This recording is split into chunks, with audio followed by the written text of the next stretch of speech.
या माध्यमातून सांगायचं आहे? नमः पार्वते शिवते हर हर महादेव भगवान की जय।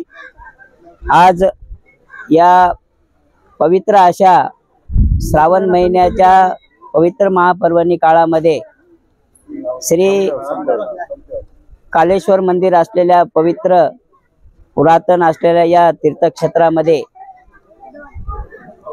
वर्षानुवर्ष चालत असलेला हा महाप्रसादाचा कार्यक्रम भादरपुरा येथील आमचे निसिम भक्त असलेले परमेश्वर पाटील पेटकर तसेच त्यांचे सर्व बंधू, त्यांचे सोबत असलेले त्यांचे सर्व परिवार, या सर्व परिवारातर्फे चालत असलेला हा महाप्रसादाचा महापर्वणी असलेला श्रावण महिन्याच्या पवित्र महिन्यामध्ये दरवर्षी त्यांच्यातर्फे महाप्रसादाचे आयोजन या परिसरातील सर्व भाविकांसाठी, दर्शनास येणाऱ्या सर्वांसाठी महाप्रसाद या ठिकाणी आयोजित केला जातो।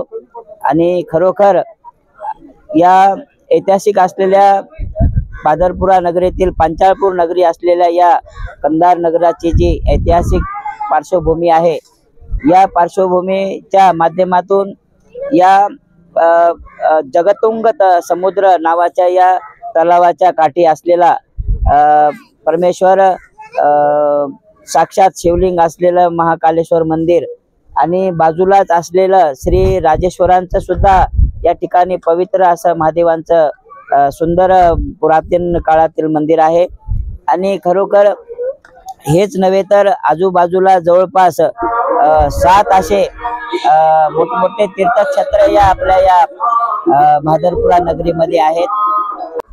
तर खरोखर असल्या या चालत असलेल्या पवित्र महिन्यामध्ये श्री क्षेत्र कालेश्वर मंदिर भगवान शंकराच्या सानिध्यामध्ये आज दरवर्षीप्रमाणे चालत असलेला हा महाप्रसादाचा सोहळा आमचे श्रद्धास्थान असलेले माणिकराव भुजंगराव पाटील पेटकर यांच्या सर्व परिवाराच्या तर्फे, यांच्या सर्व भक्त मंडळीतर्फे हा महाप्रसादाचा कार्यक्रम या ठिकाणी आयोजित केलेला आहे। दरवर्षी जवळपास आज हे 20 ते 25 वर्षापासून ही परंपरा या ठिकाणी त्यांनी चालवलेली आहे आणि इथून पुढे सुद्धा हीच परंपरा आमचे त्यांचे सर्व नातलग असतील, त्यांचे सर्व कुटुंब असतील, यांनी ही परंपरा जोपासलेली आहे। आणि आज या परंपरेनुसार आज महाप्रसादाचं या ठिकाणी आयोजन केलेलं आहे।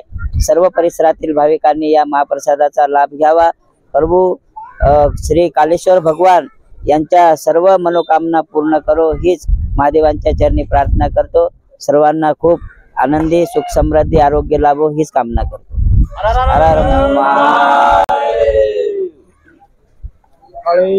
भगवान की जय। आपल्या भावना व्यक्त करा। काय ना, आम्हाला कळते तसं 40-45 वर्षापासून आम्ही इथे येतो दर्शनाला। वाडवडिलापासून चालू आहे आणि 30-35 वर्षापासून भंडाऱ्याचा कार्यक्रम करतो। काही भेटावं म्हणून एक भावना आहे, त्या उद्देशाने आम्ही अन्नदान करतो या ठिकाणी। माझा आता भेदभाव काही नाही, ज्यांना आलं त्याला जेव्हा देणं, जेवण सगळं नाही, कुठला जात नाही, पात नाही, जे येतील त्यांना जेवण अन्नदान करणं काम आहे।